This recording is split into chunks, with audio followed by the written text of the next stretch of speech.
Bismillahirrahmanirrahim. Assalamualaikum warahmatullahi wabarakatuh. Alhamdulillah, alhamdulillah, alhamdulillah nahmaduhu wa nasta'inuhu wa nastaghfiruh wa na'udzu billahi min syururi anfusina wa min sayyiati a'malina. May yahdihillahu fala mudhillalah wa may yudlilhu fala hadiyalah. Asyhadu an la ilaha illallah wahdahu la syarikalah wa asyhadu anna Muhammadan abduhu wa rasuluh la nabiyya ba'dah, amma ba'd. Hadirin yang dimuliakan Allah Subhanahu wa taala. Alhamdulillah tsumma alhamdulillah. Pada kesempatan kali ini kita masih diberi kesehatan, masih diberi kenikmatan iman, kenikmatan Islam, kenikmatan sehat walafiat. Alhamdulillah tsumma alhamdulillah. Juga pada hari ini kita masih diberi kesempatan untuk bisa menyampaikan atau menerangkan sebuah hadis Nabi Sallallahu Alaihi Wasallam. Nah, kita akan belajar lagi mengkaji hadis Nabi, yaitu di mana orang-orang yang tidak akan terkena azab di dunia. Nah, orang-orang yang dihindarkan dari azab dunia, yaitu hadis Nabi Sallallahu Alaihi Wasallam, Innallaha ta'ala idza anzala ahatan minas sama'i ala ahlil aur surifat an ummaril masajid. Rawahu Ibnu Asakir an Anas. Nah, sesungguhnya Allah Subhanahu wa taala apabila menurunkan azab dari langit kepada penduduk bumi, maka azab tersebut dihindarkan dari orang-orang yang meramaikan masjid-masjid. Nah, hadirin yang dimuliakan Allah Subhanahu wa taala, Allah Subhanahu wa taala menurunkan azab kepada orang-orang yang kufur kepada nikmat Allah, kepada orang-orang yang kafir, kepada orang-orang yang menyembah selain Allah Subhanahu wa taala. Nah, maka Allah turunkan azab kepada mereka.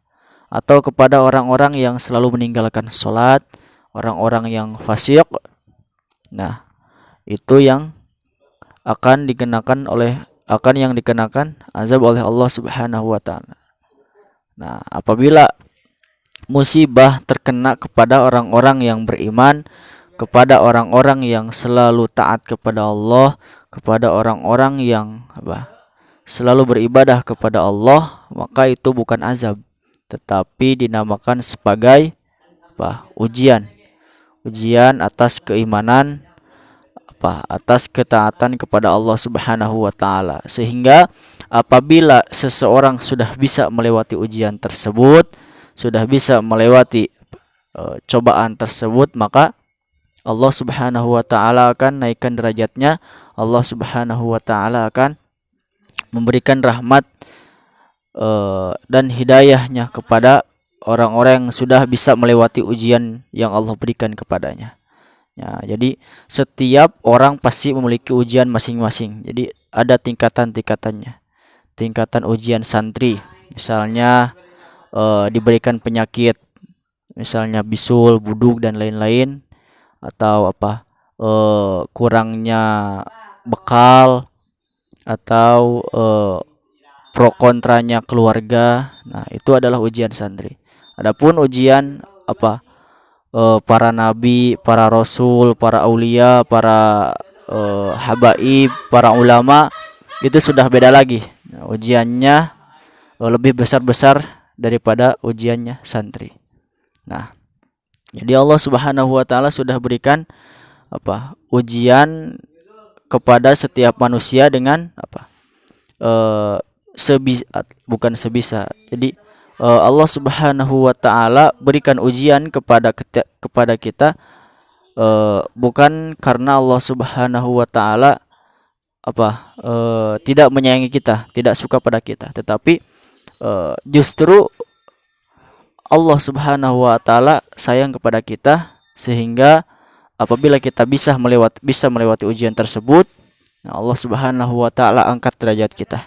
Nah, sesuai dengan hadis ini bahwa Allah turunkan azab kepada penduduk bumi. Nah, maka ada satu orang yang akan dihindarkan dari azab tersebut, yaitu orang-orang yang selalu meramaikan masjid. Nah, jadi kan orang-orang yang selalu meramaikan masjid insya Allah akan terhindar dari azab dunia dan akhirat. Nah, kita tahu cerita Aceh. Cerita tsunami Aceh pada tahun 2004, semua rata penduduk bumi, rumah-rumah, apartemen, apalagi rumah-rumah, toko-toko semua hancur kecuali satu, yaitu masjid. Nah, jadi ini sebuah kekuasaan Allah Subhanahu wa taala, takdir Allah Subhanahu wa taala. Pada tsunami 2004 semua rata kecuali satu yang masih utuh, yaitu masjid. Nah, itu di Aceh. Ada lagi di Kalimantan. Kalau nggak salah di Kalimantan yang sedang terkena banjir. Nah, jadi semua rumah, semua toko-toko, semua apartemen dan lain-lain semua terkena air. Kan banjir, semua terkena air kecuali satu, yaitu masjid. Ada satu masjid yang tidak terkena air sedikit pun. Nah, walaupun dalam keadaan banjir. Nah, ini adalah kekuasaan Allah Subhanahu wa taala. Nah, jadi kita dapat ambil hikmah bahwa orang-orang yang meramaikan masjid, orang-orang yang selalu hadir berjamaah di masjid, hadir majelis-majelis ilmu di masjid. Nah, insyaallah orang-orang tersebut akan terhindar dari azab dunia dan azab akhirat, insyaallah. Amin amin ya Allah ya rabbal alamin. Nah, mudah-mudahan kita termasuk orang-orang yang selalu meramaikan masjid, yang selalu menimba ilmu, mengisi majelis-majelis ilmu yang diacarakan di tempat di masjid. Nah, insyaallah amin amin ya Allah ya rabbal alamin. Dan mudah-mudahan pandemi Covid-19 ini segera Allah angkat, sehingga masjid-masjid kembali ramai, majelis-majelis ilmu kembali ramai, dihadiri oleh orang-orang yang hendak menimba ilmu. Amin amin ya Allah ya rabbal alamin. Mudah-mudahan ada manfaatnya, kurang lebihnya mohon maaf. Billahil hidayah wat taufiq. Wassalamualaikum warahmatullahi wabarakatuh.